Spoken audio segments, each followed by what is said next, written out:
Yes, we touched on this a bit, but I just one thing that's really stuck with me is last year I was at a conference where a woman was talking about workforce development, and she mentioned that a person's self-view, like what career they think is possible for them in the future, is formed by the age of 13. And so the closing thought would just be for everyone, like, talk to the young people in your lives about these career paths, like about what you can do, and that make sure they know that heat pump jobs are climate change jobs, and that utility jobs obviously are super important to the future. Because I do think that like both of these career paths you can get there in a variety of different ways, and a lot of 13-year-olds do not see them as possibilities for their future. So that would just be my closing thought: is make sure we're all talking to the young people in our lives about these jobs. We've got to get it done. We started in hard times to bring us all into the laughter through thick and through thin, for public power enthusiasts without. I'm Paul Dockery, a senior manager of energy resource strategy and planning for Seattle City Light and an energy enthusiast. And I'm Dr. Ahlmahz Negash, resource planning analyst for Tacoma Power and energy justice enthusiast. I'm Farhad Billimoria, a visiting research fellow at Oxford Institute for Energy Studies and director at S&P. Conley is on a much-deserved vacation. In her place, we invited Ben Serrurier to join as a special celebrity returning co-star. Ben, a friend of the underground, dare we say even a close friend of the underground. Ben works on government affairs and policy at Fervo Energy, where he is a champion of super hot rocks. Welcome back, Ben. Thank you, Paul. It's great to be back. And I am, in fact, so much of a friend of the underground that I professionally spend all of my time thinking about getting energy from underground. Yes, it is. Like you made a whole career of it. And so enhanced geothermal, so hot right now.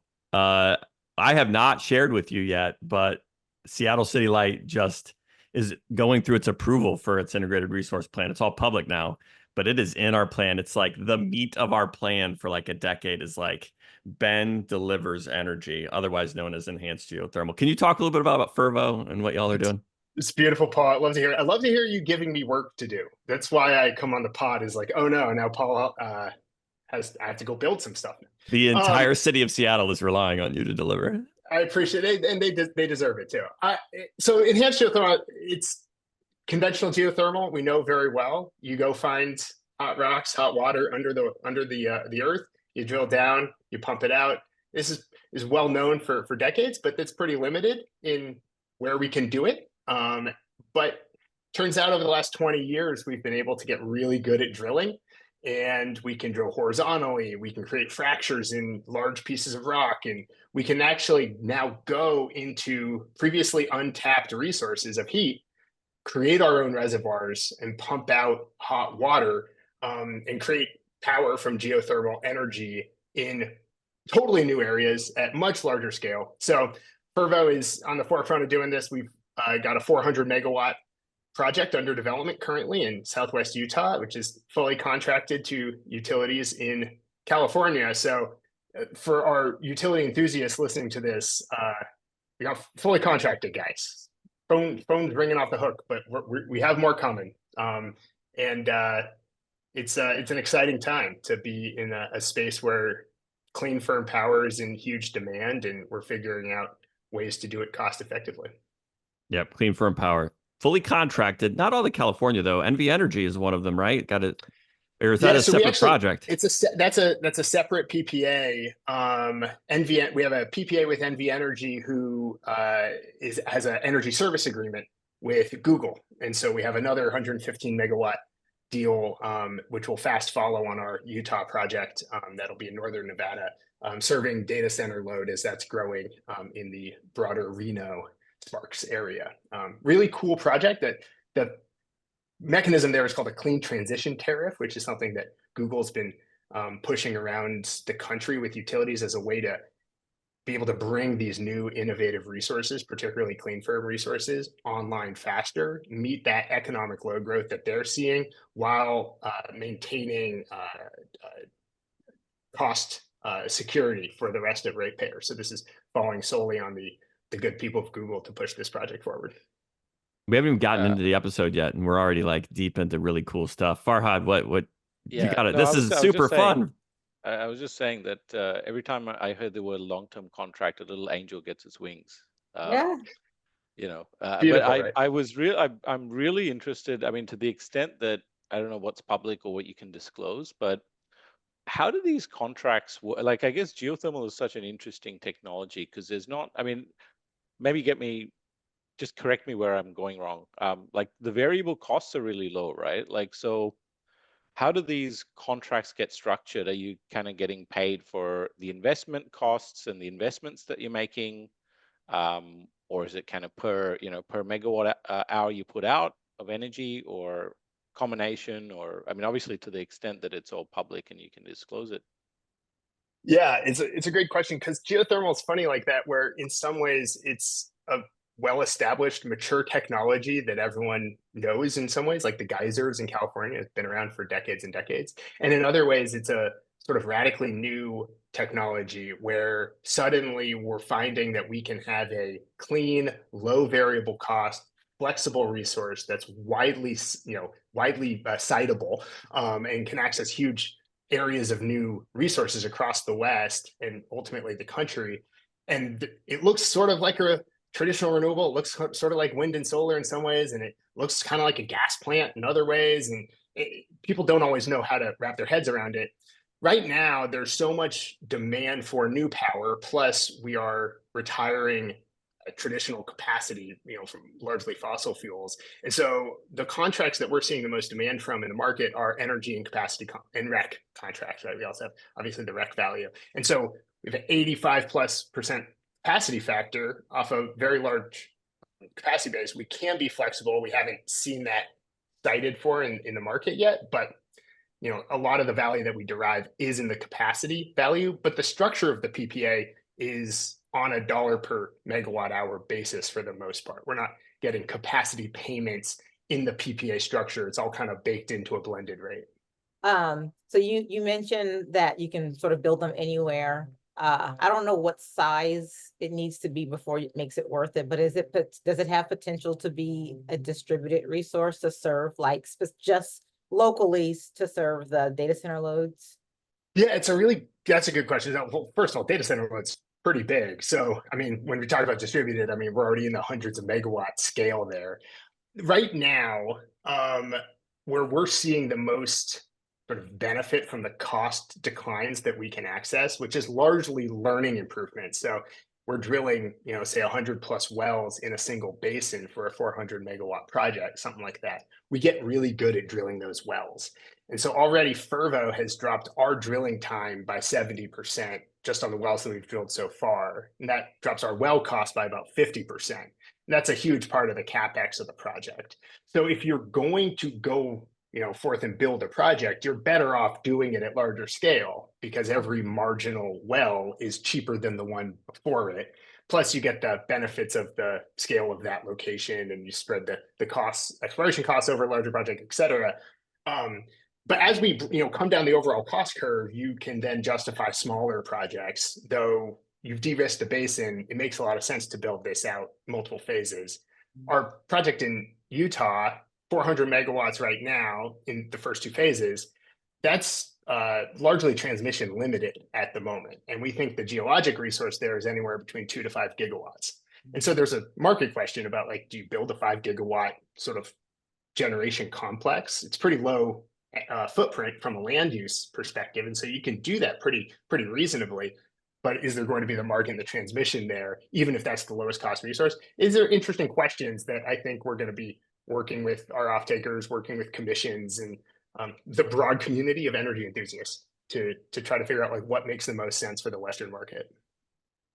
Love it. I obviously, since it's in the RP, I get asked about what I mean by enhanced geothermal all the time.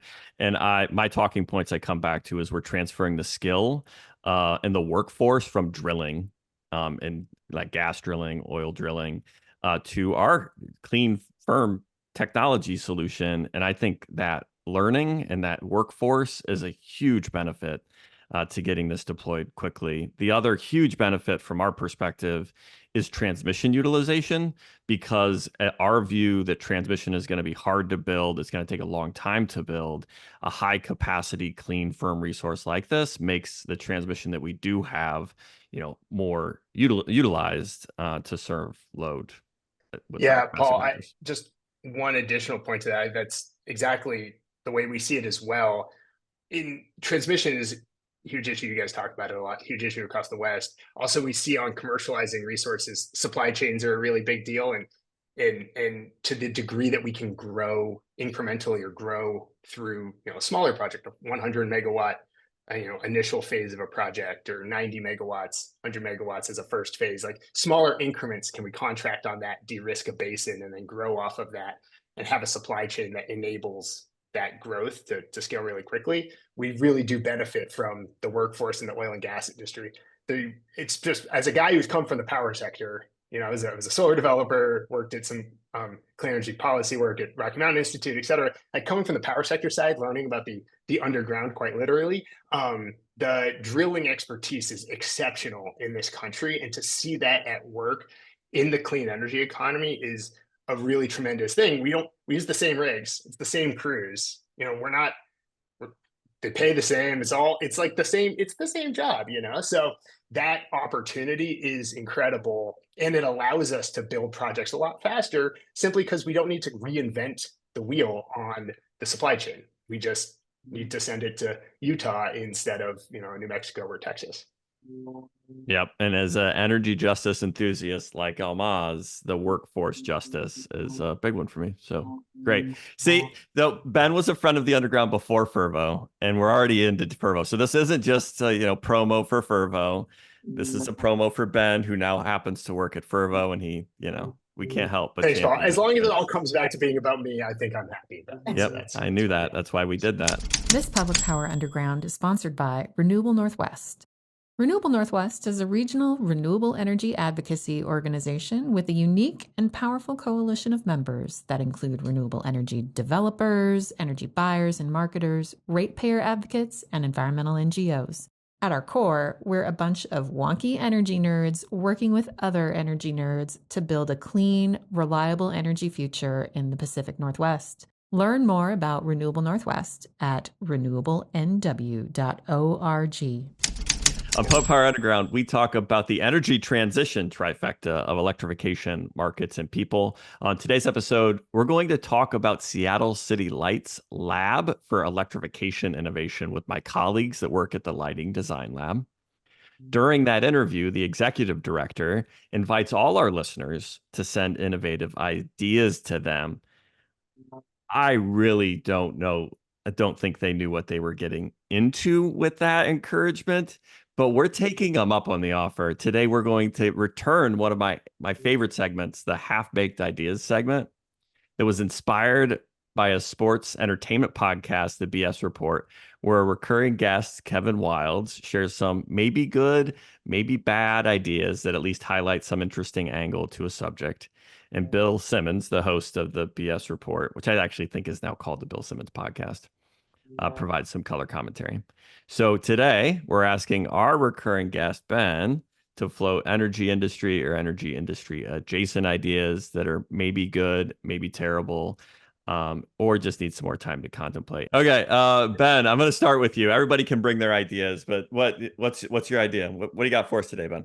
The challenging thing here is I was trying to think of ways that I could improve the world at first, and I just started sounding cranky, and my wife was like, "You just sound like Andrew. You're just complaining about stuff. Like, you just old man, yells at clouds." Last time I was on this podcast talking about half-baked ideas, my idea was slower planes, which everyone seems to think was not only half-baked but a bad idea. Yeah. Well, so starting off on something that's not even energy adjacent, but I want fancier corn dogs. I feel like the corn dog, it's the summer, and the corn dog is a phenomenal summer food. Who doesn't like a corn dog? However, every culture's got delicious fried dough. Every culture's got delicious sausages. Why can we not create better combinations of fancy corn dogs? That's at least not a half-baked idea. That's a fully baked fantastic business idea. Yeah, it is a great business idea. Other cultures do it better. I do wonder if you're going to the wrong places for your corn dogs, because at lunch today, I already heard about waffle dogs, where people are putting hot dogs in a waffle iron with waffle batter. And then I heard about sprinkles today from a 5-year-old that was eating lunch with me, how she got some sprinkles on her waffle dog. This is innovation. You're just in the wrong place, Ben? This is it, probably for better corn dogs. But I will say, okay, so putting that aside, since it's food, not energy, I would like there to be, and I think there should be, a prestige energy television show. It's baking as we talk here. I mean, it could be HBO, it could be FX. We could go comedy, we could go drama.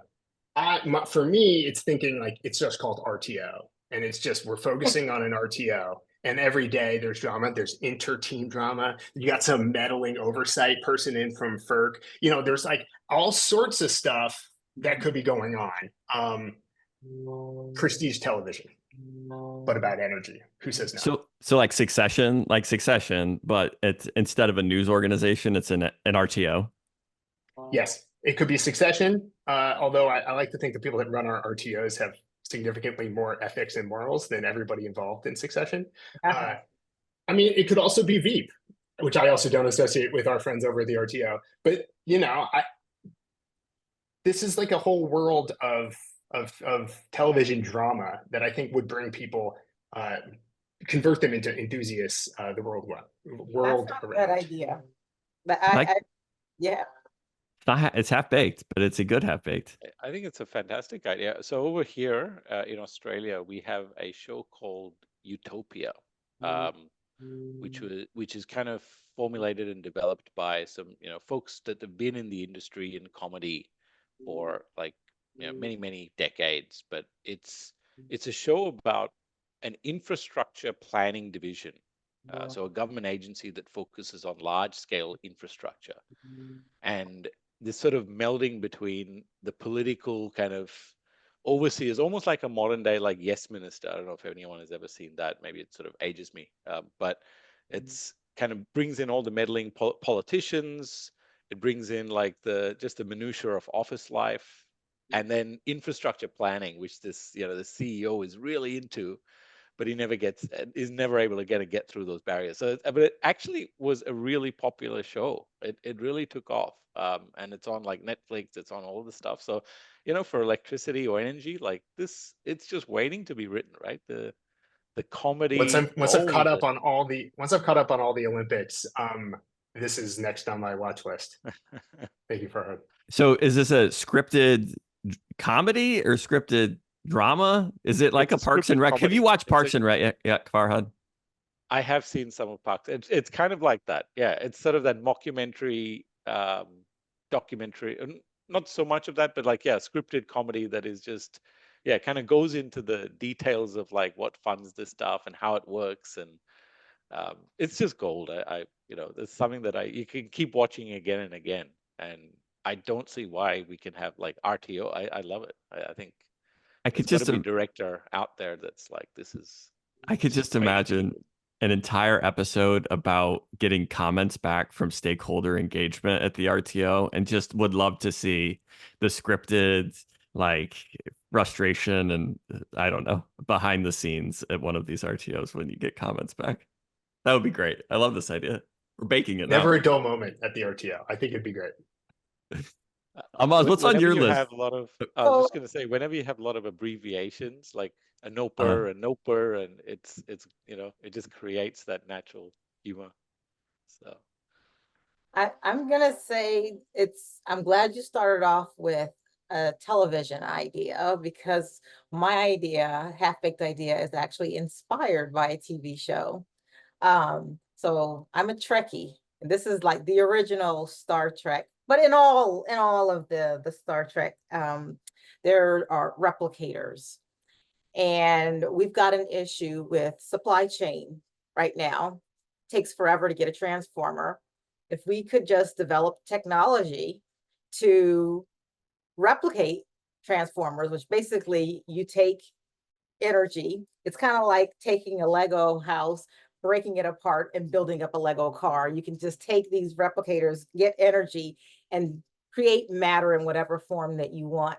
And I think we need that. Like, we've already gotten like technology that resembles very much what we saw in Star Trek. Like, the future is now. It's only a matter of time before we have replicators, and we just replicate our transformers.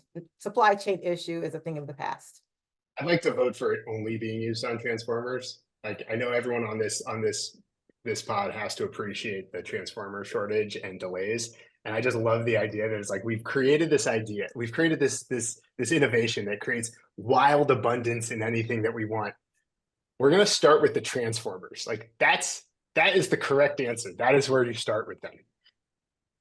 Yeah, I love this. I love this. The best use of the replicator is transformers for sure, and breakers, and probably some switchgear. I mean, it's not just transformers anymore. There's other like adjacent I'm gonna tech be the that we evil guy need. that steals it so that I can build synchronous condensers. Okay. Synchronous condensers, a fully baked idea, and we should. I have to ask this follow up, Ben, not to make it, not to bring it back to Fervo. Fervo's you're just spinning mass, right? You're generating at 60 hertz, right? Yeah, we use an organic Rankine cycle, binary cycle turbine on the surface. So it's pumping a working fluid, flashes at a low temperature, drives the turbine, goes through a air-cooled condenser, goes back into the heat exchanger to pick up more power. So yeah. And it spins at 60, around. right? It's not an asynchronous, it's a synchronous gen. We would, if we're getting comped and spec to that, then yes. Okay. Love this. Love this for us. Inertia, system strength. It's all there. I love it. Farhad, you got one for us? Well, so I took this kind of literally in the sense that what's out there that is potentially half-baked, and I don't mean it in a negative way. I try to be very constructive here, but just to kind of show that these concepts are probably not where they need to be. Is what I thought. I was thinking about this, and there's a lot of examples, but community batteries is one that and I say it's one of these concepts that's got at least a seed of an idea, and I think there's some interesting stuff there. But the way in which it gets implemented, leaves a lot to be desired. Right at the moment, there are these great resources and potentially like located right at the customer home, could add a lot of resilience to the system, could add reliability. But we're funding it through, at least in Australia, pretty much large scale distributed utilities that are all privately owned. The incentives are very much misaligned in terms of building assets versus actually building something that consumers would find useful. And so that's why to date there are these sort of piddly little batteries on top of small little poles in the distribution grid that Are you serious? You've got pole-mounted batteries? There are a few, yeah, which is cool. That's super. That is. I like that. That's a half-baked idea. Let's mount some batteries on the pole. How do you? If Seattle, but Paul, I mean, Seattle has, if I'm not mistaken, Seattle is like sidewalk charging and like we have pole-mounted EV chargers. Fully baked chargers. Fully baked idea. It's a great idea. Tack a battery onto that, and you're like, probably the same way that we're putting batteries on induction stoves and stuff. Anything to like modulate that a little bit. Yeah, I love this idea. I didn't know this was a thing. Bake it some more, Farhad. Bake it some more. Let's get it. I think Australia, a place of innovation. Absolutely. So there's a lot to do with this one, but yeah, it's just how do we do it in a way that obviously it's like utilities want to do it, so you're going to get into the whole regulated asset-based stuff. It's going to be slow. It's going to be so, but there's potential, and it's one of the resources that can be baked right onto the customer site and making it really resilient. So with distribution outages being the primary cause of blackouts and system interruptions really in most major markets, right? It's Absolutely. Not wholesale imbalance. It's not even transmission level stuff. It's actually distribution level outages that's why people get interrupted. Yeah. No, I love So it. I think it's getting there. It's just, yeah, we just need to kind of get it into a framework that people can make use of and Yeah. actually deploy at scale. The people from the lighting design labs, yes, they're going to listen to this. They're up next. This is a great idea. This is actually probably the most relevant idea that we need the lighting design lab to think more about. Battery, pole mounted batteries. Ben, what's next? What do you got? What do you got for us?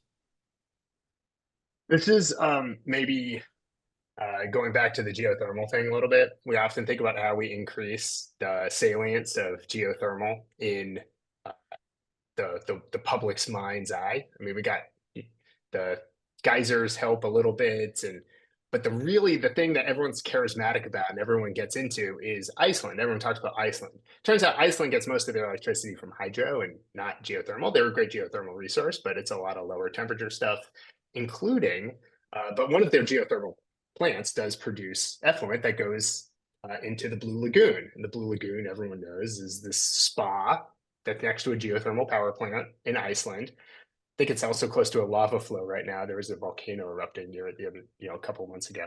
But that is like famously blue water and mud and stuff from some algae that grows on it or something. The point is that it looks really cool. And I think with enhanced geothermal, we're going to have all of these geothermal power plants in a lot of new places. And next to each one, we're going to have some waste heat, right? We take the brine out at 400, 420 degrees Fahrenheit, goes through the binary cycle turbine, it cools down some, like at the end of the day, we're going to end up with some sort of hot, but not like crazy hot brine. You got to do something with it. Boom. We got spas everywhere. You got Blue Lagoon in every community. You get a Blue Lagoon, you get a Blue Lagoon, you get a Blue Lagoon. Are these going to be like out in the middle of nowhere in Utah, though, in Nevada? Is this going to be a tourist destination? Come to the Blue Lagoon, the Blue Lagoon Resort in Utah. The Blue Lagoon in Iceland is out by the airport. It's not close to almost anything. You got to like hit it. So up it is a tourist attraction. It's a tourist attraction. It's also a power plant, which to me is a tourist attraction. But some people prefer a spa. I like it. Blue Lagoons for everyone. Roman baths, similar idea, right? It's like we're all going to get together in a hot tub of water. I see that as just lowering the overall cost to ratepayers. Right? It's better utilization of the resource. That's just combined heat and power. Yep. Public works, cogeneration. Yeah, it's cogen. The extra bonus that you get on your utility bill, a little voucher for. See, ratepayers get a couple sessions free at the new Blue Lagoon. We're gonna refer them as customers here. We don't want to be customers. Will get the credit. And I guess at the public power underground also owners. That's right. Owned by the people we serve. Mine is interestingly not really that adjacent, but I'm going to use the chance. Mine is free ice makers for everyone. Like everybody gets an ice maker, and you get to run it. And then when you're AC, like when the system's really stressed and you need AC, it's like, actually, we're not going to run your heat pump. Just run your fan over that ice, and you get nice cool air running through your house, but it's not as demanding as running your heat pump outside. But just make that ice when it's really power's cheap, and then use that ice when the power is expensive. And who doesn't want an ice maker and love an ice maker? It's like great all the time. So you get all the use out of it. But so it's like a good public, good. It's like everybody's going to love this. Probably not a public good after having the discussion with Lynn. It probably doesn't qualify because it is excludable. It would be my sorry, that was a rabbit hole. Go back and listen to the interview with Lynn if you missed the public good discussion, why I can't call it a public good. But everybody likes it. So it's public. I don't know. It's great. Everybody loves it. It'll help your polls. Well, here's the connection too, because so Farhad was talking about taking a really big idea that's sort of more wholesale, we could say, and then bringing it down to a more like retail distribution level. Similarly, I have heard, and I don't know if they're still in business, but there was a company that was doing this for big commercial buildings where you basically you freeze a big block of ice at the top of the building, basically when overnight or something like that. And then during the day, use that to cool the building and hot and stuff like that. I'm sure it was more complicated than this. But you're taking it down to the home level. This is distributed this is time shifting demand, and it's creating a democratization of energy. Everybody gets an ice maker, standard issue ice maker. Now, would you get feel it like- on like when you were born, or how do you like? And if it's broken, do you get a free replacement? Like These how do you run your scheme, Paul? This is a great question. This is half baked, but I just think you get it like maybe when you sign up for your utility service, they're like, okay, here's your free ice maker. It's like a sign-on program. Like I get you in the door with your free ice maker, and then so by the time you get through it, everybody's got like 5 ice makers. They're like, oh, what do I do with this ice maker? And then, but that's not a problem because like everybody wants ice anyway. It's like, oh, I've got enough ice now. Ice is great, and I would encourage you to start proliferating this idea in Europe. I love our brothers and sisters across the pond, but not a huge ice culture in terms of, can I have some ice? Yeah, it's a very American idea. Obviously, Americans love the ice. And so I don't know, if we give them some free ice makers, maybe I can get a cold Diet Coke. Yeah. Now, if you decide to sell your ice to either your neighbor or somewhere far away, do you get a locational marginal price for ice? The locational marginal ice price. Ice. Well, you have to take into account the losses in order to really calculate that marginal value between the two locations. So what is the losses between A and B on ice? Like how good of a transportation network do I have? Trade it. Does this ice price trade on the Intercontinental Exchange on ice? Ice is ice Good one. price. Good one. Locational marginal ice price. Do you have another one for us, Ben? What are you taking us more to democratization, or are you still on the wholesale level with this? Yeah, kind of. I mean, on the democratization part, I mean, this is sort of a half-baked idea, and I'm sure someone's proposed it, and I'm going to get all sorts of probably ideologically inspired replies here. But we're commercializing an early stage technology, and we talk to the government a lot about ways that they can support R&D and the way that we can advance new technologies. And it's never really on the table for a whole bunch of mostly legal reasons, as I understand it, that the government take equity in a project or in an idea or something like that. And the way I think about it is, why not? Why as the people, as the public power underground, you guys might appreciate that maybe there is a role for both the upside return financially and some of the partnership that can be fostered around equity ownership of private enterprise. And there's rare cases where this happened, right? Like after the financial crisis, the government took equity positions in particular companies, but you don't want to have to do it in times of crisis. Why don't we do this for growing the overall, suite of innovations and technologies that are available to us? So it's sort of a half-baked idea because I'm not an economist, and I'm sure someone has some reason about problems here, possibly Lynn.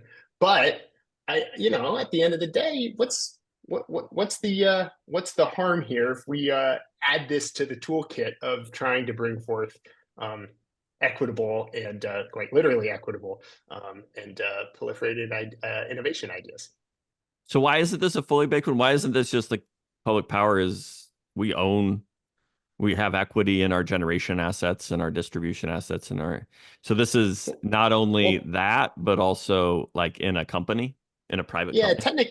Technically, public power would be a non-profit, and so there isn't any actual equity to own. There's no equity owner. There's no residual profit value that's going to any equity ownership as opposed to debt. There's no money left over. It's either the cost of the service or it's, no one's, buying stock in the public power entity.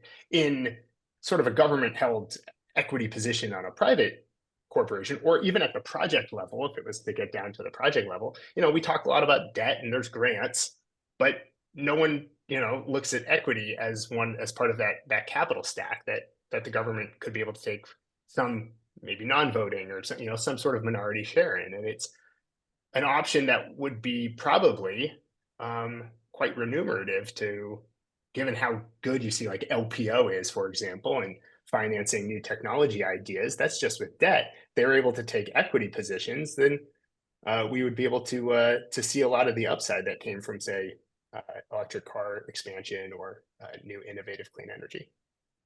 Yeah. No, I So actually over here we have we have an institution called the Clean Energy Finance Corporation. And historically it was kind of like the LPO in that it made debt style investments or low interest loans. But it's now also, I just looked at their website, they have looks like multiple, like 22 investments on the equity portfolio, or more maybe. This is dated since 2021, so I suspect way more now. But they've actually made equity investments, it looks like, in specialized, energy style investments. So I think this is actually a really great idea, and a way to kind of build that social license and kind of community engagement a bit, right? I know we give a whole lot to companies and then they grow and they become wildly successful. I actually think that's a good idea, and it brings some of that benefit back to the people who actually got these businesses off the ground. I don't know why we don't do that. What I will say is, just as a researcher in the past, when I've gone for NSF funding, I've appreciated the fact that it was, they did not take an equity stake in that. Just for on selfish grounds, but when I'm thinking unselfishly, that is actually the way we should do Yeah, funding. like if you're looking to sell, yeah, sure. I don't want the government taking positions in the company. I want to sell the position,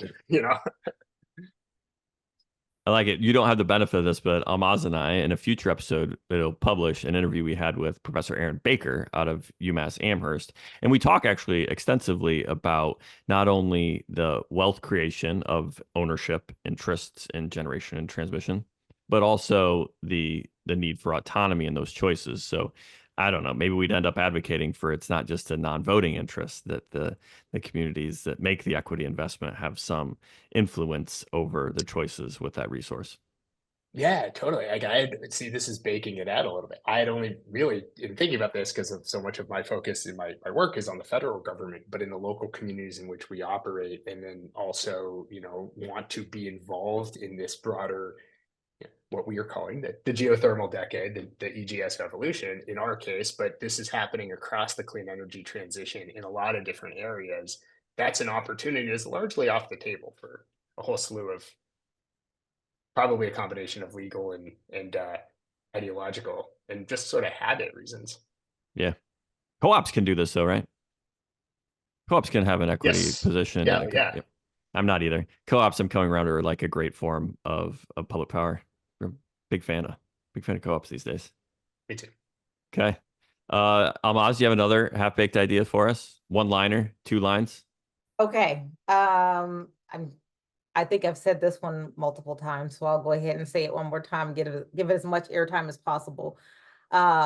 Moving grid infrastructure costs from the rate base to the tax base. I absolutely believe that our infrastructure is a congestible public good. So going back to that conversation we had with Len, and because of that, we should pay for it the way we pay for roads.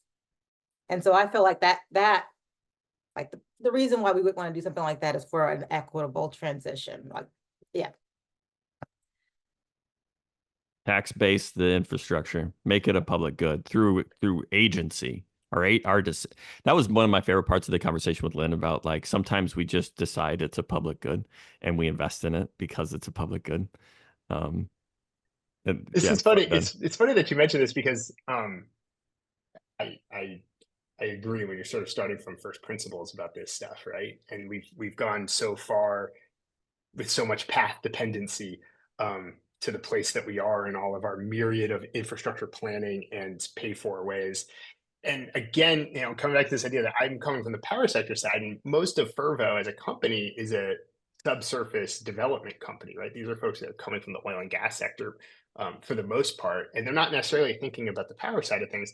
So I've been talking to people about market structure and transmission planning and how the political economy of all this works. And inevitably, every time I get to a certain point, they say, like, but wait, isn't it just kind of like highways? I think, yes. But let's talk about a guy named Sam Unsel, and then then they start drifting away from me and find someone else to talk to. But the answer is, it's like, I mean, I don't think anyone would draw it up the way we've drawn it up. Farhad, what's another, not your half-baked idea, but an idea that's out there that you, in your opinion, that needs more baking? So I was thinking about this, like we have these hackathons, right, for technologies. Like I've seen, energy hackathons and biotech hackathons, and they get the smartest people in the room, propose a problem statement, work on it for 2-3 days straight, and they come out with actually new products, and they actually solve the problem in many cases. What about like a regulatory hackathon, right? And I don't know whether that's been done already somewhere, but the biggest hindrance that I often hear in getting things done in our space, and maybe just more generally, is the regulations sometimes interacting with the politics, but maybe we need like some sort of big hackathon where you get everyone, in the room, you get the smartest people, and just figure out the solutions, and then you just go and implement it on regulatory authorities or governments. And I don't know whether that means that we get AI regulators or what, but now there's a half-baked idea. Isn't that called algorithmic rates? Is AI maybe, regulating? Yeah. Where you just have there's just a calculation, and they just pump in, and then you get a rate that comes out, and you just keep doing that year over year. Farhad, I think I love the idea of like focused attempts, like focusing in on one thing. When I was at RMI, this was a lot of the stuff that my friends and former colleagues over at RMI do, working with regulators and getting folks in the room through very well-structured and thoughtful convenings that are sort of intensely facilitated to bring forward those actionable ideas and actually get them on a path towards implementation. It's sort of like, yes, you can write the white paper, but no one's going to read it. How do you actually get that into the regulatory sphere? Yeah. I guess I'm worried that you get these hackathons and all that comes out of it is a review to do a new review or something. We need to review this market again. Planning to plan. Yeah. I feel like this is getting back to the prestige TV idea. Like this would be an episode of West Wing. Whatever our West Wing version of the energy sector is there'd be an episode about how the grand idea came together, and they got all these people in the room, and they sorted we mentioned succession, we mentioned Veep, and I think it would only be fair to also mention the third pathway of West Wing of honest idealism. And probably more accurate to the reality of the people working in those spaces. But for the sake of prestige TV, little slapstick comedy, never hurt anyone. Never heard. Ahlmahz, what other idea did you have? So this one, have you all heard of it's a paper called, it was satire by Jonathan Swift in the 1700s. What was it called? Was it about eating babies? Yes. So this is going to be along those lines. So it gets. What was it called? I cut you off though, Jonathan. I'll Google it. I'll Google it while you tell your idea. That way, it's not just me telling people to eat babies. So this is one of those ideas that has a benefit, but it's anyway. So about 8 years ago, I wanted to find out how important electricity is to people. So I went around and I asked folks, how much would you pay additionally per month to ensure that you would never have an outage, like 100% certainty you would never have an outage? And I heard most people were like, oh, I pay about $10. That's how much they were willing to pay to not have an outage. I heard as high as $600. This was my little sister who said her refrigerator is so important that she would pay $600. But I guarantee you, if you go to her house, all she has in her refrigerator is mustard. So that's a $600 bottle of mustard in her refrigerator. But I asked one guy, and he said, absolutely nothing. I feel like going without electricity builds character. Like the kids need to understand what it's like to not have electricity. And so this got me thinking, maybe as a society, we need to build some character. So let's have mandatory outages. Not because we need them. Yes, there'll be some benefit of getting some conservation in there, and maybe we do it at a time when it's peak load, and so we get some peak benefits. We can time it where there's some grid benefits, but the real reason is to build character and to practice resilience. So like if there's actually an event, people have to know what to do during those times. So it's like a practice outages that we have. Maybe once a month, we have a practice outage.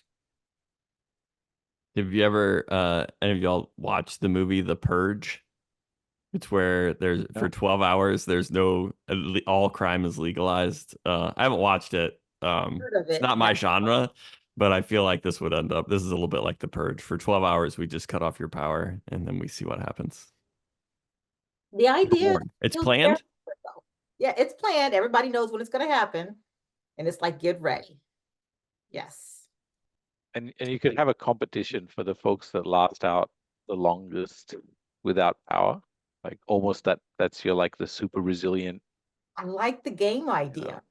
You make anything a game and people are already on board. I'm torn because when I talk to people about my job and about electricity, usually the way I think about it is that normal people, and I'm not saying energy enthusiasts are not normal people, although I will speak for myself, I'm not a normal person. In any case, like we think about electricity all the time, and we focus on it, and we're very comfortable, I think, with it and all the weirdness that comes from working in and around the power sector. But a lot of the people who aren't thinking about their power a lot are not thinking about electricity at all. And generally, when they do think about electricity, it's not a good thing. And so I'm torn because on one hand, because there's some crisis happening or there's some problem with it. It's the lack of electricity that then becomes the reason why they're thinking about it, or it's causing pollution, or it's too expensive. Like the reasons they're thinking about it are not usually brought to them in a positive fashion. And so on one hand, I do think getting people comfortable with the reality of the challenges that the power sector faces on both deliverability and supply side would be a good thing from an educational standpoint. The flip side, of course, is that I hope people never have to think about their electricity, right? Like the goal at the end of the day is to have it be ubiquitous, to have it be affordable, to have it be sustainable. And to that goal, like, I don't think we're working counter purposes, but at the same time, like, ideally, no one ever thinks about electricity except for the deep nerds listening to this podcast. I'm going to disagree with that only because I feel like it makes people ungrateful. Well, makes them take it for granted, right? So by forcing people to have an outage, you appreciate what you have. And like I said, there's some grid benefits for this. So this is the eating your babies part, right? You're going to get some benefit out of making everybody suffer. But still, like, yeah, when he said it was character building, like he would pay nothing to prevent his kids from being in an outage, I said, yes, I get this. This is good disagreement. Not going to accuse him of anything, but probably not the primary caregiver in his home if he doesn't care if his kids go without power for a while. That is a nightmare. I'm not a primary caregiver either, but that would be a hard day to just to go without power. And thank you for the callback. It was A Modest Proposal as an essay by Jonathan Swift. And to ruin the ending, the proposal is just eat the babies because that'll during the famine. Yeah, that was the solution. That was the solution for a famine. Yeah. Go ahead. I was just going to say that with Ahlmahz's proposal, one of the added benefits here of actually switching on the grid and then switching it back on would be you get to test your system restart contracts. Look at this. So many benefits. The engineer, this is a complicated problem, and the engineers would love a test run at this stuff. So you came off mute. Ben, did you have a follow-up there? Yeah, no comment. This one did expose for me one of the things we'll talk about next time, which is some fallacies of the energy system. And I really do think inelasticity of demand is a fallacy of the energy system that this kind of highlights. Is, of course, we can go without energy at some price, but our timing of that, why this is a half-baked idea, Ahlmahz, is my timing for low-value energy is actually very different than your timing of low-value energy, which is why we need a system, a rigorously maintained and deployed system for infrastructure that can meet demand at all times to all people but where we can prioritize load shifting at times, because for a lot of companies, it is within their commercial interests that there is not elastic demand, that it is all inelastic, because that is in their commercial interest to sell the most and invest the most. I think that's a fallacy, but I don't think on the other spectrum, we can't just turn off everybody all at once. We do need to figure out ways where we can be very democratic and responsive to people's price response. That sounds like a fun topic, fallacies of the energy system. Yes, it's coming up. Next episode, right, Farhad? We got this. Are you brewing some? He had a whole thread about some. I'm very excited about it. Myths and fallacies, right? Yes, myths and fallacies of the energy system. Any other half-baked ideas that we want to get in before we transition off? Just one-liners. You got any one-liners, Ben, on something to tease for a half-baked idea? Oh man, no. My wife makes fun of me because I'm terrible at hypotheticals. They like, what if we did something else differently, or what would you do if you didn't work for Fervo or something? And I'm just like, well, I do work for Fervo, so it's what I do. I don't know what else I would do. It's because that's the life I'm living. And the half-baked idea is really challenging because I don't know, the ideas I see around me seem pretty baked. Although Farhad's now making me question what things have come into the world and were not exactly baked upon their arrival. Yeah, whenever you have a question, you think something's half-baked but really innovative, you got to look to Australia first. Be like, oh, yeah, they do. They actually do equity investments by their government. Holy cow, it's amazing. And there we go. Okay, that was perfect. Sarah, hit the typewriter and post. We're going to take a quick break, and when we get back, you're going to hear from our Seattle City Light colleagues at the Lighting Design Lab. Energy Northwest is proud to provide clean, abundant, and reliable energy to help meet our growing needs. Energy Northwest is proudly advancing the Northwest's clean energy future. I knew that. Yeah, of course. I knew that. They also have a great training program, which isn't in this promo, but I'll just provide it as a promo as well. They have a great internship program where college graduates can get an internship through Energy Northwest. I've talked about it many times on this podcast. I'm a big fan of that program. Wasn't in this ad read. They didn't write it in, but I'm just inserting it because I'm such a big fan. All right. Well, sign up, boys and girls. Learn more about nuclear energy and its full potential at energy-northwest.com. That's energy-northwest.com. I'm Paul Dockery. Today I'm recording in person with 3 other folks from Seattle City Light to talk about the Lighting Design Lab.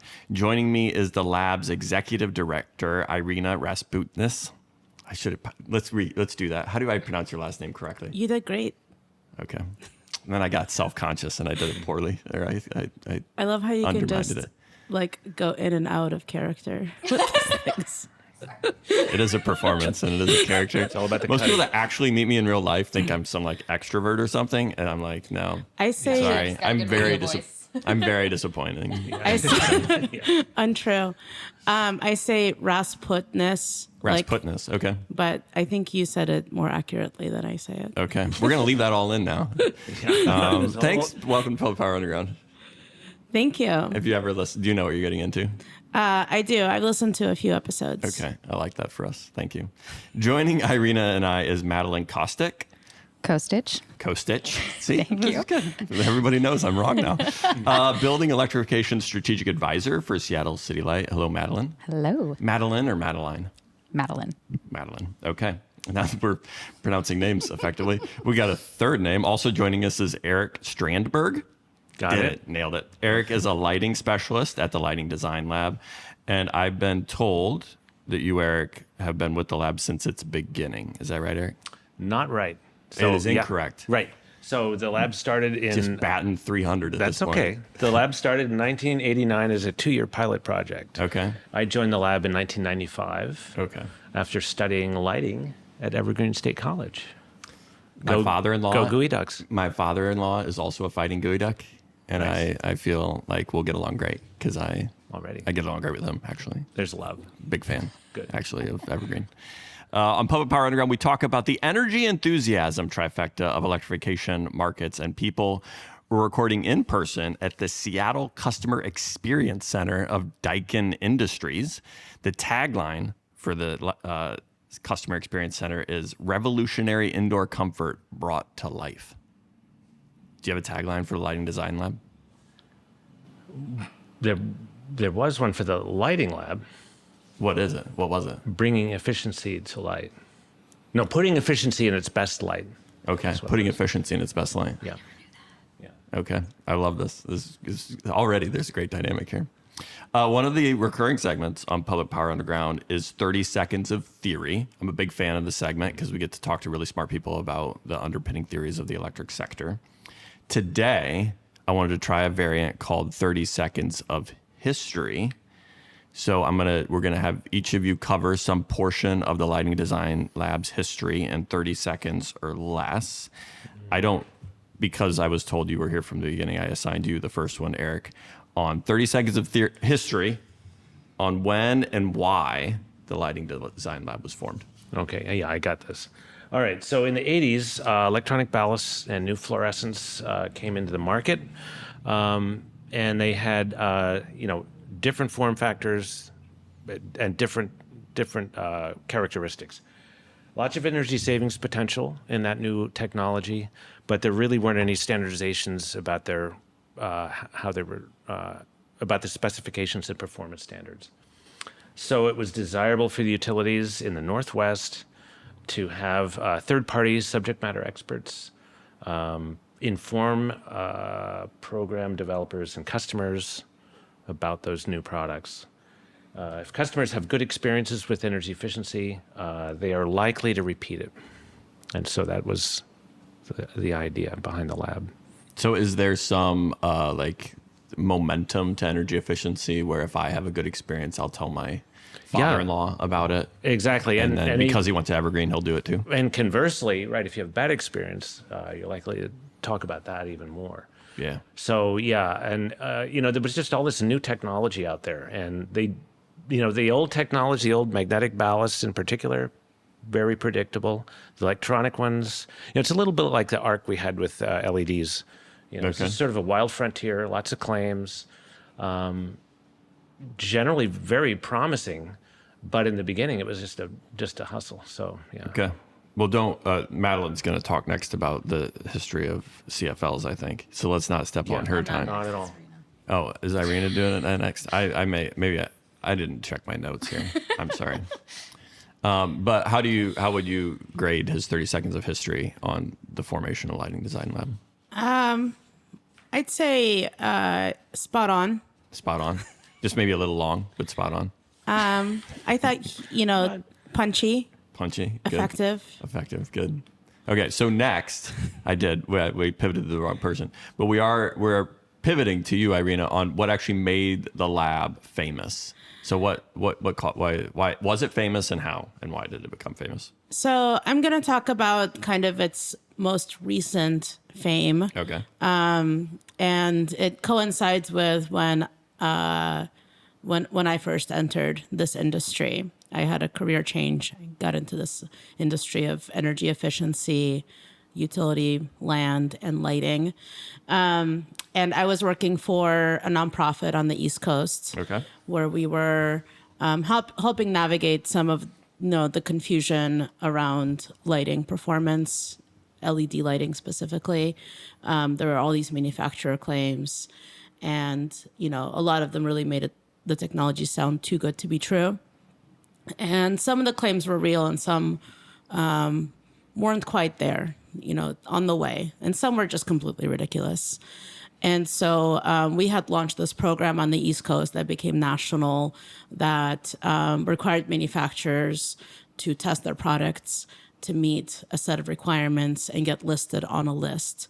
And then utilities incentivized the products on that list. And so that's called the qualified products list. We set the technical requirements, and everyone knew that if you picked a product off this list, it would at least perform to those minimum standards. Okay. And the challenge was that,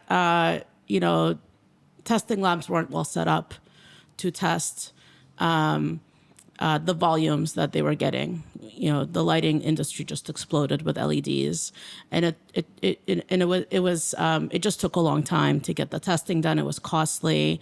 It took a long time to get to the list, and people wanted this product. And so the Lighting Design Lab at that time created kind of an expedited process. Okay. And so it was also called a qualified products list. There wasn't quite as much rigor to it. However, the intention was that you would get listed on the lab's list while you were waiting to get listed on this other more sophisticated list. And that created a lot of movement in the market and kind of helped manufacturers get their products out. It was a provisional 1-year listing, so it felt very safe. Got it. So that's a good clarification on what the Lighting Design Lab is and it is not, because it is not a testing lab. You weren't the Lighting Design Lab did not do what's the UL stand for? Underwriter Laboratory. They do actual testing of products. The Lighting Design Lab didn't do that, but they were reviewing the test reports coming from the labs, and reviewing some of the manufacturer claims, and making the determination from that. And actually, in the early days of the fluorescence, right? So we had a ballast list, and that actually did get national acceptance. Okay. So we would, but the volume of there were only maybe a couple dozen different ballast manufacturers. And so they needed to supply independent test lab data and would review it. It had to be the standards that utilities, and I think probably some national, DOE said, this is what we need for these products. And so we would accumulate those and review them and assemble it and come up with a list. Okay. So, yeah. And I come to this from power supply background. I'm not an energy efficiency expert, but there is brand ID amongst lighting and energy efficiency people for the Lighting Design Lab. Is that true? Absolutely. Yeah. Okay. Yeah, I think the Lighting Design Lab is seen as both regionally and nationally as unbiased expertise. Even though we do have a bias because we are all, public utility staff. But it's not an industry bias. Got it. Perfect. Well, now I'm finally getting to you, Madeline. Sorry, I was out of order. But we are going to talk about CFLs because one of the important portions of the lighting industry's history is CFLs. So can you give us 30 seconds of history on CFLs in the Lighting Design Lab? Yes. So Paul, what's just the first words that pop into your head when you think of CFL lighting? Broken. Great. Yes. Yeah. So CFLs, particularly the original CFLs, had a really negative consumer experience. They're ugly. They're these spirals. They took sometimes a really long time to warm up. Some of them might even made a noise. The lighting quality made you look ugly. Just no one liked them. And even though they evolved over time, even when the LEDs that Irina's talking about came out, a lot of people still had that negative association because that was, to Eric's point, that was their initial introduction to efficient lighting. Right. And so even when really high quality efficient lighting is kind of the norm, you still hear folks that are no, I want my burning hot incandescent because that's the lighting quality that I know, that I like, and I once tried a CFL and it was horrible. And so that's kind of our cautionary tale too, is the lab, what we're going to talk about more, where the lab's going in the future. It's a very good cautionary tale for other types of energy efficiency technologies. And it was a really good learning experience for utilities to understand that energy efficiency savings are not the only thing that matters. We need, in order to get those energy efficiency savings to persist, we have to also have products that are high quality and that consumers have a good, positive experience with. And so that was kind of where the lab was really important, was looking at not just what's the bare minimum criteria for you're going to save this many kilowatt hours per year, but how does it actually perform to lighting quality specs. And so that became that was a transition for the market in general that was happening all over, in other places of the country as well, but certainly the lab was a pretty central component. And as we think about heat pumps, right, you hear people say oh no, those are noisy, they can't operate in cold temperatures. And it's no, 2013 heat pumps maybe, but today's heat pumps have technologies that are, way different. So it's we're going through a really similar market transformation as we did in lighting now in kind of the HVAC space. I'm going to pull this back because you had a description of the catchphrase for the lab, and it seems like the CFL experience informed some of that catchphrase. What was it again? Absolutely, putting efficiency in its best light, and that was one of the things that we advocated for very heavily was quality. And honestly, a lot of the utilities, they would look at energy savings and say, "Wow, I can take out this incandescent, put in this 13-watt compact fluorescent. Look at all that savings I can claim and actually realize." But the quality was terrible, especially in the early days. So, yeah, we were trying to say, okay, look, maybe it's better 18 watts instead of 13. It'll be a little better, more light. It's what people are expecting, or things like that.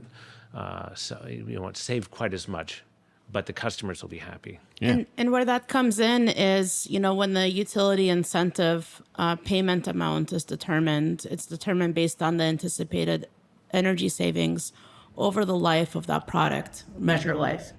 And so when you've paid for, this huge reduction in energy savings over, maybe 5 years or something like that of that product being, performing, and the end user has actually removed that product and put the incandescent back in. You think, well, you've paid for the savings, you're not seeing those savings, and then you're probably not going to see those savings at any of that person's friends' houses either.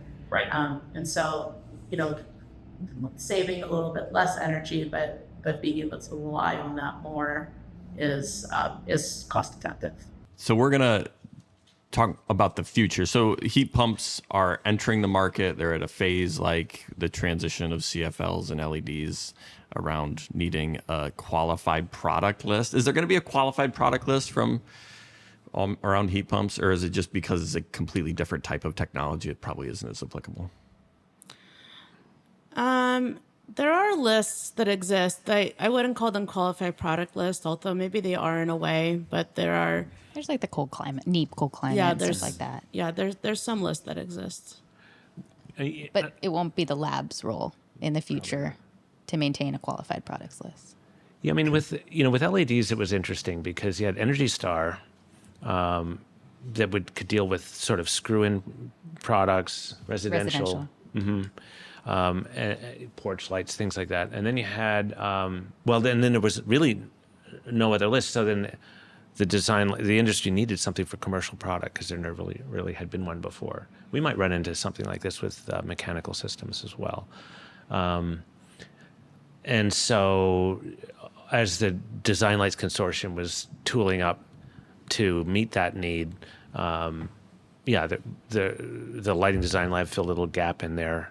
But so there were lists, and I think Energy Star is going to be involved in the electrification, stoves, but maybe not commercial product. Yeah, I really think I see the lab's role being much more around education, demonstration, and maybe some level of technical assistance and deploying best practice. And not so much kind of validating technology. I think there are a lot of different organizations that exist to do that. How much of that is training the installers and the workforce that is necessary to move these mechanical devices from central natural gas furnaces to...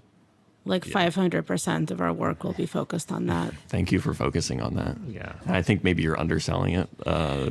Maybe we need your 500% and like 5 other entities 500%. Let it really transition the workforce. Well, the manufacturers, they're doing some of that, but I think there's going to be a much greater need than the manufacturers really should do. I think that we need to do something more like on a vocational level with the educational system. And then also, we want to partner with our organizations that are bringing new entrants into this workforce and support them with our training programs because it's not just training the existing workforce. We have to expand the workforce to get, all of the, to meet our climate goals. Yeah. It's going to take quite a bit.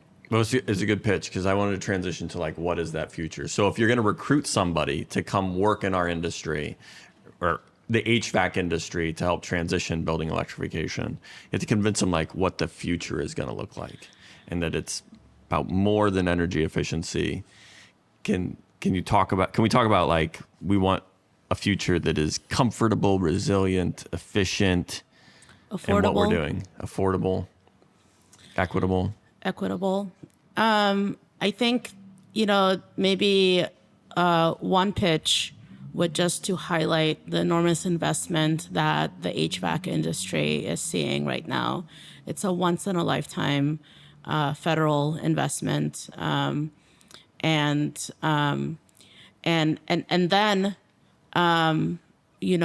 just like with lighting and with CFLs, we can't get it wrong.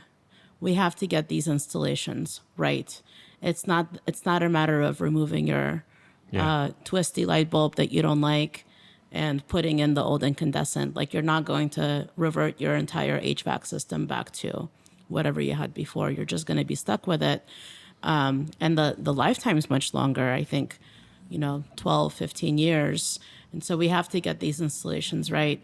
And there's all of the financial support, from federal, state, utility programs that's going into making sure that we get it right.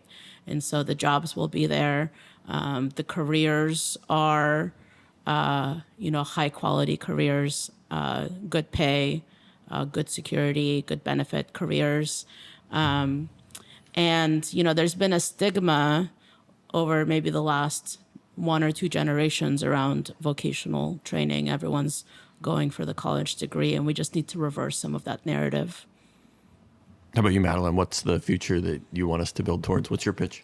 Well, so we actually did kind of like a science fiction future visioning exercise with one of the community groups that we partner with. Shout out to the Environmental Coalition of South Seattle. And what they came up with was really similar, from what we've heard from other customer and community engagement. And that's really, at the end of the day, people want safe, healthy, affordable, comfortable places to live. And the ways that we might get to that future might be a little science fiction-y. Like, one of the people came up with like, oh, what if we could make sidewalk panels that use kinetic energy to like power the street? But a lot of the ways are also, there's also lots of non-science fiction ways to get there too, like heat pumps. And so it is kind of to Irina's point, we need to be talking to people about how heat pumps are actually a climate change tool. They Right. not only mitigate climate change by reducing emissions, they also help us adapt to climate change because we have got a warming climate. In Seattle, we've experienced it hotter and smokier summers, and heat pumps, having cooling at home is going to become increasingly more important. And a lot of what we've heard from community engagement too, it's that's all great. Air quality, we value air quality to transition things from fossil fuel to get better air quality, but we also need more green spaces to be able to enjoy that air quality. And so that's not necessarily the utilities role, but it is the utilities role to be able to be we can do it all. We can uplift those community priorities while we do this massive energy transition at both the utility scale that you guys talk about a lot, but also at the consumer scale. They're having to go through the biggest once in a generation transition they've ever gone through as a consumer. And so it's really important to keep, talking to and engaging those communities so we can make sure we're prioritizing and uplifting these other priorities at the same time as we do this massive transition to get to that science fiction future. Yeah, that's solar punk future you're describing there. It's this is, we're going to do this and it's going to make it the whole thing better, which I like. I like that pitch. Absolutely. I think you'd add, Eric, around how our, this transformation can help us get to a future that's Well, one thing I've been hearing a lot at conferences and such is there's I think it's going to be a 2-step transition at least. So, right. So we have these critical needs that we have in the next 10 years. And we've got certain technologies that will help us achieve those goals. But ultimately, we're going to need something for a longer term future, 50 years. A good example might be where the technology shifts a little bit. So if you're in the energy storage space, which is going to be a big factor in all this, right now, lithium batteries are kind of what's used even at grid scale, which is not sustainable, but we're using them now. But there'll be other technologies that'll probably come to the market and be brought to bear. whether it be iron flow batteries, hydrogen, thermal, all those things. So I think there's short-term goals and more long-term sustainable goals. Who here is the heat pump expert? Because I have some very specific heat pump questions I want to ask. You want to talk about inverters? I want to talk about inverters because we talk about CFLs, and I think prior in the conversation we talked about how the heat pumps of 13 years ago aren't the heat pumps of today. And as we're talking about, I don't know if it's science fiction or just science magic that our heat pumps, we're going to a new technology about using inverter drive instead of the old compressor drives or whatever they were. Who can talk about that? Because I want to talk about it. We can all fake it till we make it. Okay, so, please fake it. Are we talk about that transition of tech? To inverters? Yeah. Sure. So inverters, heat pumps that use inverter technology, typically at the utilities, we've been calling that variable speed or variable capacity. And at a very high level, and I think this is maybe you can echo how this is on the grid side inverter technology, but at a very high level, this is very important to utilities because it essentially can help smooth out that heat pump consumption in a very grid-friendly way. So a older heat pump that's not using an inverter technology, you got a cold February morning and maybe they had whatever. There's a cold February morning and the heat pump's going to turn on and you're going to see a spike in that consumption because it's going to be oh shoot, we got to get this place warm. Everyone's waking up. Let's get it all good. Whereas an inverter technology is going to be able to come on gradually. You're not going to see that spike because it's not the kilowatt hours so much that are concerned, it's the kilowatts. It's that peaking behavior that HVAC technology can have. So inverters are super important from a grid perspective because they enable that smoothing function that then makes the heat pump a more valuable grid technology as a distributed energy resource, because it can now actually do something that we like to see on the grid. And can we marry that to the customer experience of also the inverter, and how is it better for the consumer as well? Well, that was something I was just going to say. So, and maybe this is stealing my own thunder from a little bit later when we talk about some other things. Don't worry about it. Just go. Yeah, just go for All it. right. So I've lost track of my notes. Well, so I see different constituents. The success is like a three-legged stool, right? We've got manufacturers, and they have success one way. They make a product that's really great and is very energy efficient, let's say. Then you've got the design community, engineers, and they could design a building or a structure that uses those technologies in a very efficient way and is successful. And they might both be talking about the success they're having, but could be slightly different things. But then you have the user experience. And both of these people could be popping the champagne corks, but the user is okay, this is not working for me. As an example, I get up on that February morning and I turn on my my heat pump. Let's say that was what I did. Well, it might be an hour before I'm getting the heat I'm expecting. Don't spread lies. That's not what happens. So what we need to do is find a way that heat pump turns on an hour earlier and ramps up nice and slowly. And we have to get people to understand that. And so I think part of that customer experience is a lot of these systems are designed so you need to be an engineer to figure out how to dim the lights, or you need to be an engineer to figure out how to make the mechanical system do what you hope it would do. So that's what we have to come to, is keeping track of the customers, and I think that's got to be primary. Otherwise, they're going to tell all their neighbors how terrible it is on February mornings. Well, I just have to say, because I feel like you're painting them in a bit of a negative light.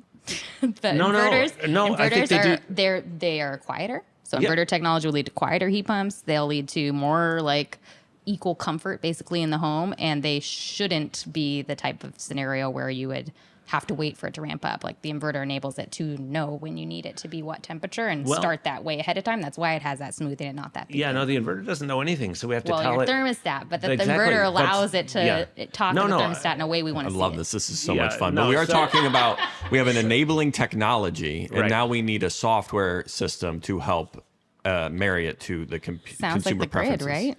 Sounds like the And grid. user-focused designs. Yeah. Drop some knowledge. Yeah, I mean, I think we saw this with lighting controls. We did a project where we looked at wall stations for controlling lighting. And we had designers come in and installers come in.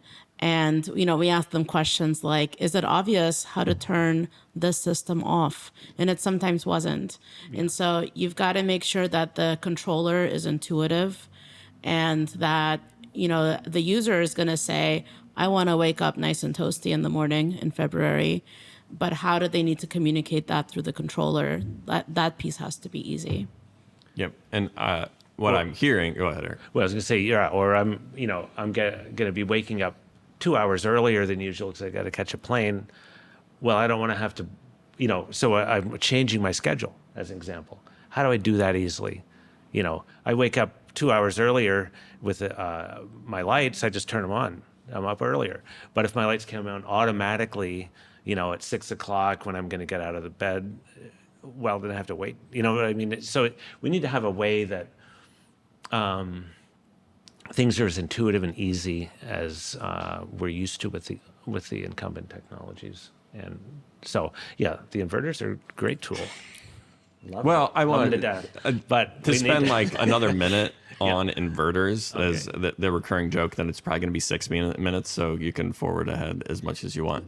But on the grid, on the supply side of the grid, one of the instances where we're transitioning to a lot of inverter-based resources in solar and even wind to have converters, we're investigating whether you can have grid forming inverters on that side of the grid to help support frequency and voltage. To make them like synthetically equivalent to a synchronous generator.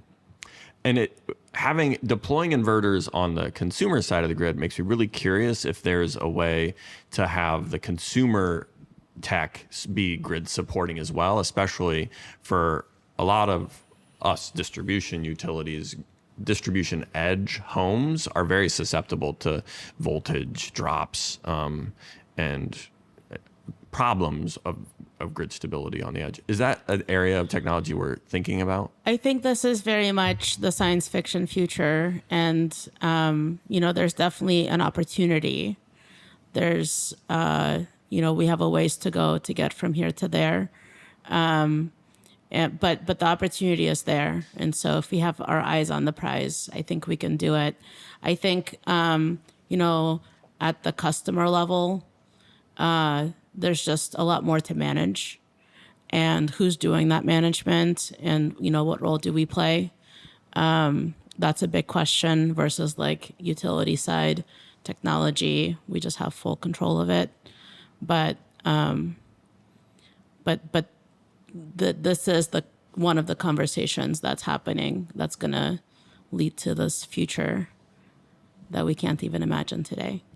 Yeah. And a lot of these technologies we're talking about, like, they are inherently distributed energy resources. Like, we've been focusing a lot on heat pumps for HVAC, but like we also have heat pump water heaters where it's like you look at that water tank, that's a battery. Like, you store thermal energy in there, and that's a really nice, may not give you those huge peak shaving you're looking for from an industrial customer, but you get a lot of those, customers signed up with their heat pump water heaters. That's actually quite a significant load shift. And again, it's really grid friendly load shift. It's the kind where you can really avoid that kind of peak heating areas that you want to go after. So definitely the technologies that, the Lighting Design Lab's going to be focusing on are certainly like, it on the surface, to trades and stuff, it's going to be like, oh yeah, heating, cooling, all, water heating, these kind of things. But from the utility perspective, it's distributed energy resources. Like, it's to make sure we can get to that science fiction future. We need a workforce that can do it. Yes, exactly. So for energy enthusiasts like us that want someone out there advocating to take actions that are consistent with the science fiction future, are they calling y'all to make sure you're working on it? Is that can we all bother you with our science fiction future ideas to make sure you're working towards it? You bother Irina. Yeah, I want to hear it all. Okay. Well, good transition here, because part of what we're asking people on this season of Public Power Underground is asking our guests whether they have any advice for other energy enthusiasts, other policymakers, researchers in the space, to help make that future a reality nearer term. So I'll start with you, Irina. Any advice that you would give? I think just what we were just talking about with the possibilities of thinking about these technologies as distributed energy resources. At City Lights today, we generally just have a flat rate. But in the future, we're going to have a time of use rate. And that, that's when some of these capabilities might come in handy for customers to manage their costs. So I guess what my advice is, when looking at these technologies, don't look at today's needs and today's rate structures and, even, some of the technical specs that are out there, like everything's in flux. We need to be thinking about what we're going to need, over the next 5, 10, 15 years for these technologies to deliver, because that's how long they're going to be installed. And we don't want to lose that opportunity by installing installing a heat pump that maybe isn't an inverter heat pump. We're going to lose that opportunity to send grid signals to it and to give customers that flexibility to adjust it, for the life of that product. What about you, Madeline? I suppose just kind of building on what I said earlier, like talk to your communities. As utilities, like it's very easy for us to get focused on like our technical roles, our lane, and there's a reason and there's a value to that, right? Like you need to have utilities very focused on the utility value and utility role. And there are oftentimes co-benefits to what we're doing that actually matters more to the communities. And so it's like, make sure that you're aware of what those co-benefits are, and you got to talk to communities to know what they are, so that you can make sure you're not just optimizing the grid or optimizing the heat pump or whatever it may be, but you're also optimizing whatever it is that community actually wants to get out of this. Yeah, and just reiterate that there's different measures of success, and so if someone's claiming that they've got the best this or the best that, is it actually meeting the customer's need, or is it just meeting the needs of a certain metric that allows them to meet a threshold, maybe an Energy Star or something like that. So. Okay. Yeah. Well, we are also collecting analogies for the energy system on this season of Public Power Underground. Does anybody want to submit a grand analogy for the energy system to our Energy System Analogies World Cup? Anybody? I have one, and I was actually surprised not to see it here because I can't really claim that it's mine. I think it might have actually come from like a former commissioner of the New York Public Utilities Commission. But it's that utilities are moving into the role of air traffic controller. You could say utilities are moving into the role of inverter of the grid, but unlike yours, I think analogies need to be a little more accessible. So there we go. Yeah. Air traffic the control. PID control analogy that I put out there maybe is a little maybe it's niche. The same thing. Yeah, maybe we're saying the same thing, but basically, air traffic controller, I love it. Like in Washington, right? Utilities traditionally, we generate, we transmit, we distribute, we sell. And that's still going to continue to be, these traditional roles are going to continue to be very important. But as we transition to this world of distributed energy resources and things like that, like the utilities are actually going to have to be the ones, doing air traffic control, where we're looking at that rooftop solar, we're looking at that water heater, we're looking at that smart thermostat, and we're not just the ones solely responsible for like generate, transmit, distribute, sell. Like it's not just that like simple thing. It is going to have to be more like the directing of traffic to be able to get this massive transition that we're planning to actually make it feasible. We have to take on that role. So that's my analogy.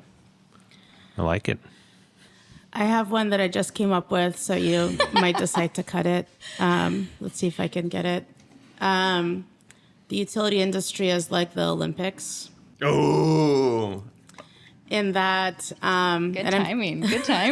Very, very on I'm trend. thinking of a specific situation that happened over Martin Luther King Jr. weekend this year, where we had a cold snap. Everyone calls it a cold snap. It was like unprecedented cold temperatures for a weekend, and all of the utilities in the region were just really strapped for resource. And one of the utilities was putting out, there's other things going on. There was, I think, a plant that went down. It was really bad timing, but they were on social media. They were asking people, please conserve. And just the comments that generated, everything from don't ask us to conserve, just fix the grid, or why are you asking us to conserve? Why don't you go ask someone else to conserve? Like EV drivers, tell EV drivers to stop driving EVs. Just kind of the amount of everyone became a utility industry expert in that moment, just like we all do at the Olympics, where, some elite athlete, I'm fumbles. an expert on pro wrestling now, yeah, obviously. Lifting. Exactly, No, lifting. exactly. Yeah, we all have Wrestling's opinions. a sport. Wrestling is not in there. I'm sorry. Lifting. We all become experts. And You cut that. that's my analogy. That's a great analogy. We all do become experts on gymnastics. Gymnastics Yeah. is what I'm thinking. Yeah. Oh, look how she landed that. Oh, she stepped back. Eric, do you have any? I don't know how you can top that. Yeah, no, I'm good. Thank you. I appreciate y'all taking the time out of your workday to do this with me. I hope you feel seen, heard, valued, and appreciated. Do you, Irina? Do you feel Paul, like you belong? you did a phenomenal job making me feel heard. Thank you. Good. How about you, Madeline? I feel heard, yeah. Thank Good. you. Eric, do you feel well lit and well Absolutely. seen? Yes, thank you. Okay. Well, thank you all for doing this. Now back to Ahlmahz, Conley, and Farhad for more energy enthusiasm. And we're back. We're going to close it out. After 6 seasons of Public Power Underground, we are coming to an end, at least with me as its host. I'm starting a part-time Masters of Science in Energy Systems program at the University of Oxford with in-person instruction in Oxford, England in the fall. And I'm prioritizing studies over the podcast. I'm following, not really in your footsteps, Farhad, but I'm Absolutely, you are. Inspired I mean, by not that you. My footsteps need to be followed, but yeah, congratulations, Paul. That's fantastic and great to see you kind of taking that academic path as well. I'm sure it'll be a big benefit for the industry and for academia.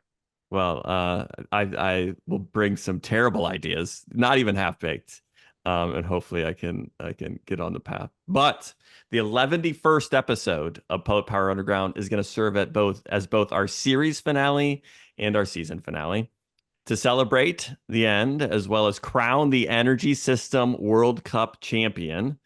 We are hosting an in-person recording and concert on Sunday, August 25th in Kalama, Washington at Brackenberry Hollow. The Hobble Hole my family, friends, and I slowly constructed over 5 years. I reached out to Ben to see if he could be one of our celebrity guest hosts, and he said no. You can't rearrange. Can't make it to the Hobble Hole.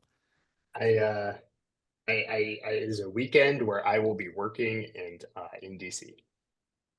No, that makes sense. Because I guess. anytime go you can champion. be in DC, anytime you can be in DC in August, you got to do it. Yeah, it sounds It's maybe beautiful not, time of year. Yeah, not ideal. I'm sorry to miss. It's a beautiful community, and it sounds like an incredible event. And Paul, huge congratulations! Thank you. University of Oxford. I've heard of it actually. Yeah. Thank you. Well, I'm not going to give out my address, but you are all invited. If you made it to this part of the podcast, you are invited. So reach out and I will send you the specifics. We're going to start at 1 p.m. We're going to have entertainment starting at 3.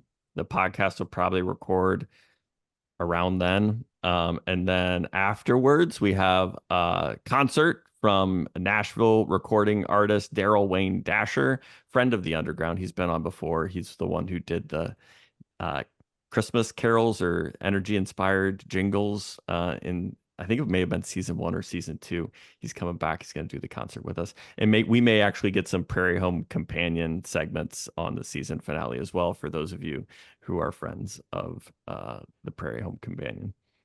So you made it here. You're invited. Send me a note. Reach out for the invitation, and that is it. Ben, thank you for coming and doing this again very much. I hope you feel seen, heard, valued, and appreciated. I always do, Paul. Thank you guys very much. This is fun. Yeah, thanks for what you're doing at Fervo too. Please, the what geothermal decade, enhanced geothermal decade? What did you call it? The geothermal decade. We don't differentiate amongst the hot rocks. Hot rocks Hot rocks in a cool climate. Hot rocks in a cool climate. Love it. Ahlmahz, I hope you feel seen, heard, valued, and appreciated. Absolutely, Paul. And thank you.